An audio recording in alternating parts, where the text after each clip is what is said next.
अरे बट्टिना लम्बाटा আজকে আমরা গোপন খবরের ভিত্তিতে ও রাজু দেব বয়স 50, বাবার নাম লেট রমণী মোহন দেব, ধর্মনগর মিউনিসিপ্যাল কাউন্সিল 10 নম্বর ওয়ার্ড। এখানে ওনার বাড়িতে রেড করেছি। রেড করে অটোমেটিক পিস্তল, পিস্তলের গায়ে লেখা আছে 7.62 রাশিয়ান মেড সম্ভবত, আর 10টা লাইফ রাউন্ড, একটা ম্যাগাজিন আমরা উদ্ধার করেছি ওর বাড়ি থেকে, আর 2টা মোবাইল ওর অ্যান্ড্রয়েড মোবাইল সেটা আমরা সিজ করেছি। আর এটা আমরা একটা কেস নিচ্ছি ধর্মনগর থানাতে, আর এটা তদন্ত চলছে। এই বন্দুকটা কোথা থেকে আনা হয়েছিল স্যার?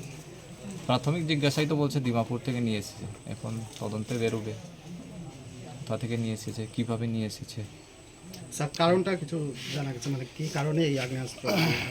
এটা এখনও জানা যায়নি, জাস্ট আমরা এখন প্রাথমিক তো স্টেজ, খুব এখনও জানা যায়নি, আমরা তার ইন্টারোগেশনেরও সুযোগ পাইনি এখন, তখন জানা যাবে ইন্টারোগেশন করে।